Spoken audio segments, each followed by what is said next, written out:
Shalom. First and foremost, I love to give all praise, honor, and glory to Yahweh, Ba'ashem Yahushai, Ba'ashem Ruach HaKodesh. Double honors to my teachers, the head apostles and elders of Great Millstone and Royal T-Son Doctrine. Strong Shalom to the full elect. This is the brother Eliash from the Great Millstone Cleveland camp. The water, Yahweh Ba'ashem Yahushai, give me the spirit to do this lesson. I want to talk about the curses. This is the curses being played out live. I got a few precepts and some information I found was interesting. Lord willing, this lesson is edifying. This is Deuteronomy 28 and 37. It says, "And thou shalt become an astonishment, a proverb and a byword among all nations, whither the Lord shall lead thee." Who was this talking to?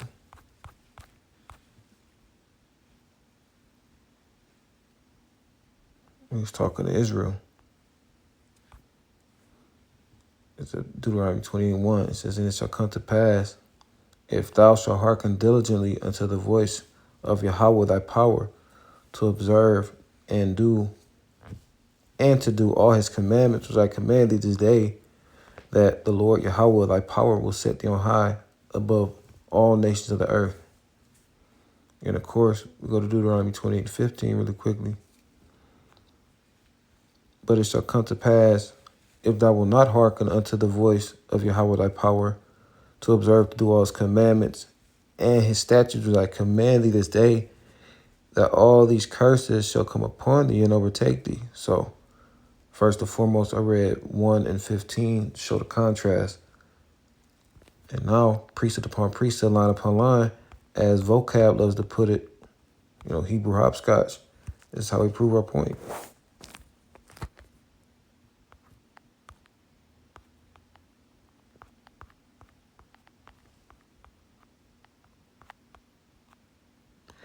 This is Psalms 147 and 19, and it's pivotal to understand who was doing these writings, who was speaking.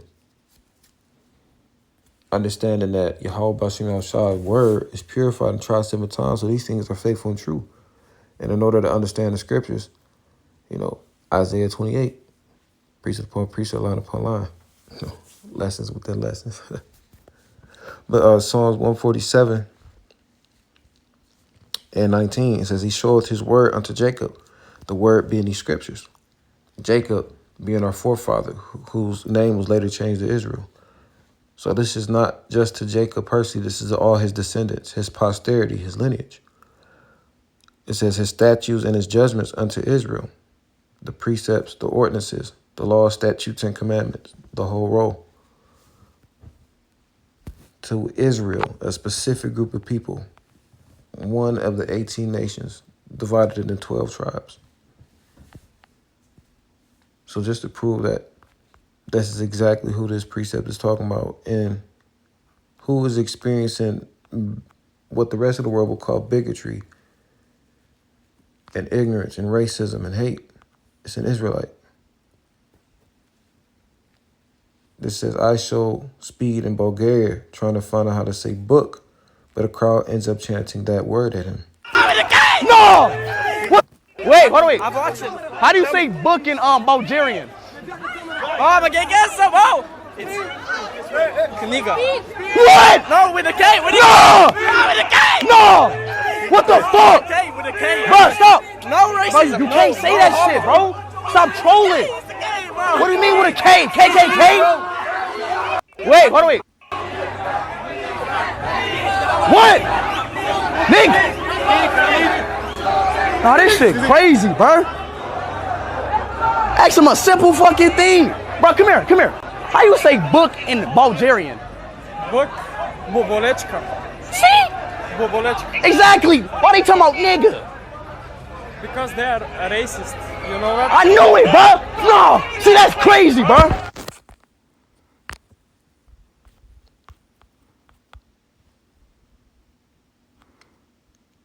This is Deuteronomy 28 and 45.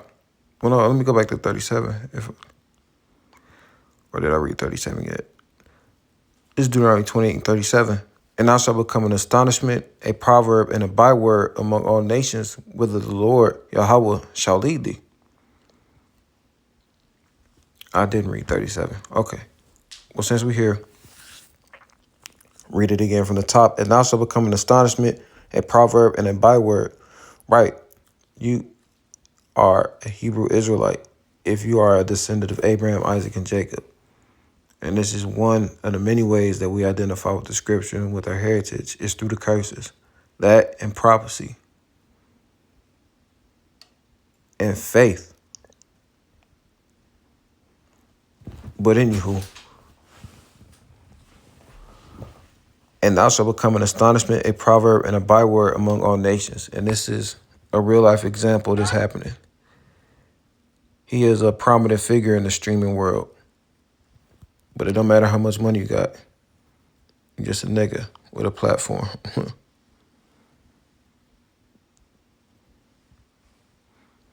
But I'm going to look up that word, byword.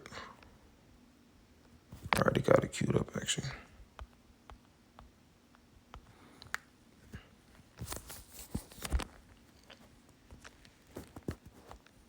Yes, Satan. It's crazy. Byword, a proverbial saying, a proverb. Proverb in this context is a brief or popular epigram or maxim, an adage. One that personifies a type, one that is noteworthy or notorious, or that should say infamous, rather, famous for something terrible. You know, a proverb like a lazy nigga, a wetback, all the slurs that you hear. You're Indian. You're Indian.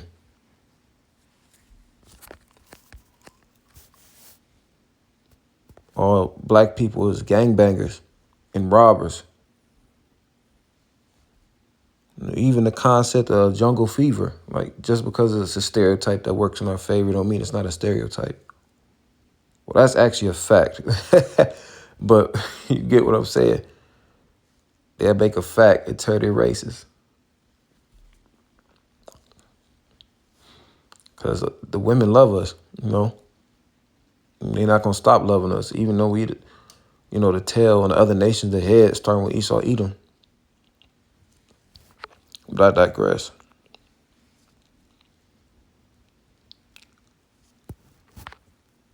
I have another one. Oh, yeah. Using him in particular because I don't know what tribe he's from, but he appears to be a so-called black man. So get a few definitions real quick because this is one of the major bywords of the so-called black man, which is a Judite, pursuant to the scriptures. And this is the etymology. I want to go right here real quick. It starts from the Latin niger, just like the land. Matter of fact.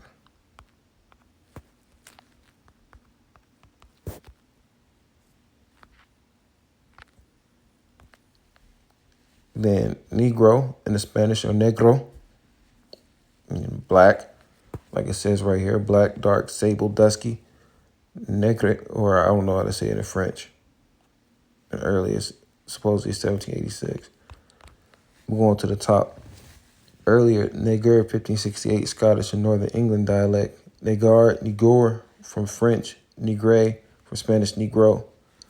From the earliest usage, it was the term that carries with it all the obliquity, strong public criticism of verbal abuse, vilification, that means to make something evil, disgrace, and contempt and rejection which whites have inflicted on blacks. And we know through the Holy Spirit, through studying through our elders and apostles, that there's no such thing as white and black. It's only 18 nations. The white people will be Edomites, and the so-called blacks will be Israelites from the tribe of Judah. It says, but as black inferiority, hatred towards another race. But that's okay because the Lord hates all the other nations beside we here to serve out a punishment in captivity. But as black African inferiority was at one time a near universal assumption in English-speaking lands. The word in some cases could be used without deliberate insult. That's bullshit. The rest of this was BS. But no, I don't need that.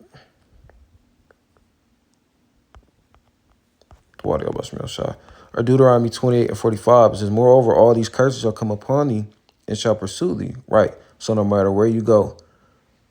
And that's funny that we went to the etymology and it was amongst all English-speaking lands. They generalized it. Why? Because it was happening everywhere. It's like, if you spoke English, you said nigger.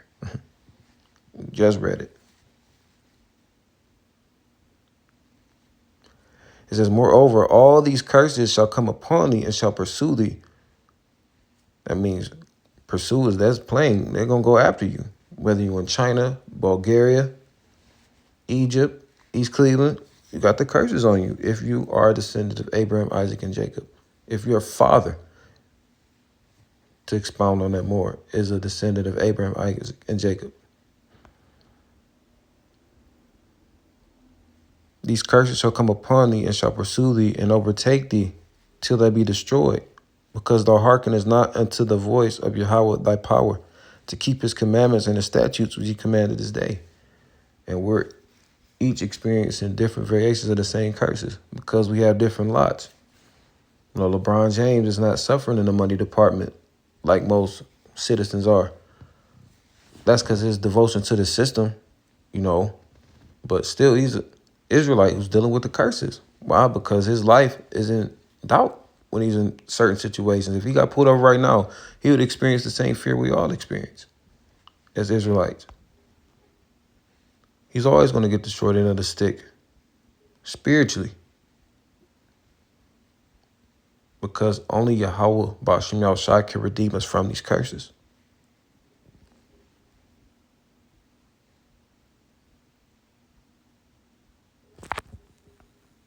Let's go into the actual Urban Dictionary of that word. Going back to the prominent byword that is used on the so-called black man, which is Judah. This is Urban Dictionary for the word nigga. It says a word that has caused racial controversy. Over the last few decades and up to current times, it came from the derogatory term for African Americans, nigger.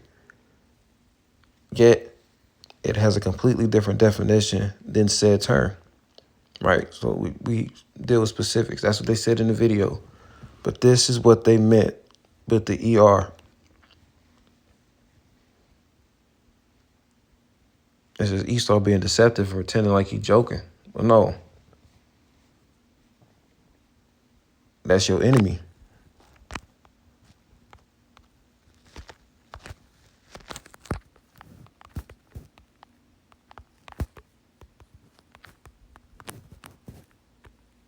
Ezekiel 35:5, it says, because thou hast had a perpetual hatred. Who?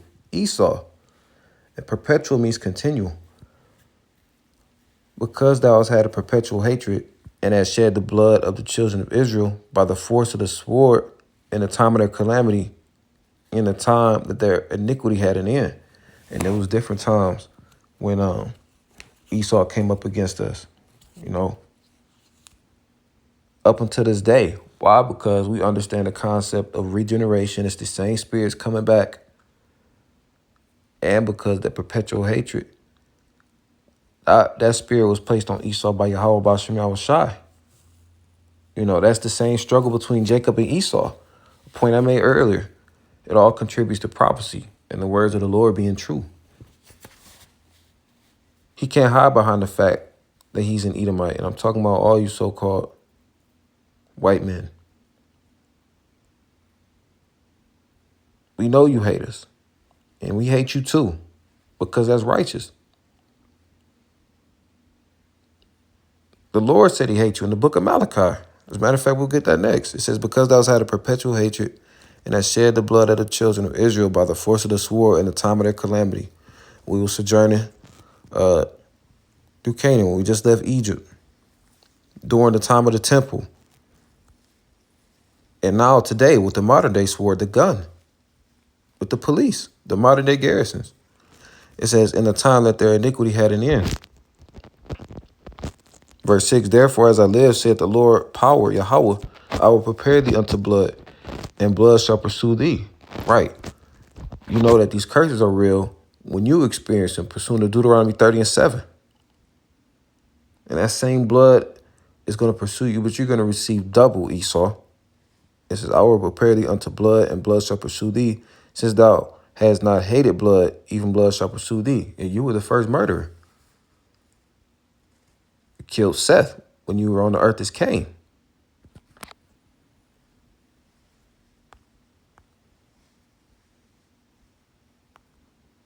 So that's the same spirit that's disseminated, look that word up, into the spirits of all his descendants. And that's why no matter where you at, whether you're in Bulgaria, whether you're in Pepper Pike, whether you're in Jamaica, whether they say it out loud, this is how Edomites feel about Jake. And Judah being the head tribe, that spiritual that he had to experience it because he looks like a so-called black man, whether he is or not. That could have been a Gadite up there. That could have been a Zebulonite. That could have been any one of the 12 tribes. But just because he looks like a black man, that's the first thought that came to their mind. I bet if he was through the spirit, I bet if he was another tribe, he might not have got as much flack. It would have been a little bit more quiet. But shit, if he had a platform, they would have called him any other slur just to bring him down and embarrass him. But continuing on, it says, a word that has caused racial controversy over the last few decades and up to current times. It came from the derogatory term for African Americans, nigger. Yet it has a completely different definition than said term. The contemporary meaning of nigger has two distinct definitions. One means friend. No, that doesn't. Oh, yeah, that's right. So like, one means friend, brother, etc., and is mostly used in a greeting, such as, yo, what's up, my nigga? In this case, the word nigga is used in a friendly way. But, you know, they go into the other definitions. But point being, it was the ER. Because that's the hatred being displayed right there.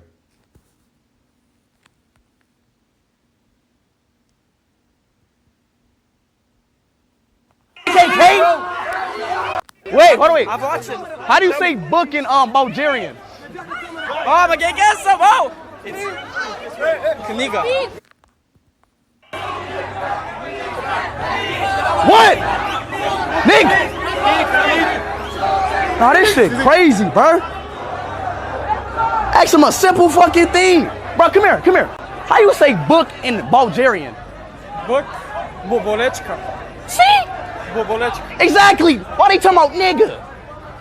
Because they are racist. Lord willing, this is edifying. Till next time, shalom.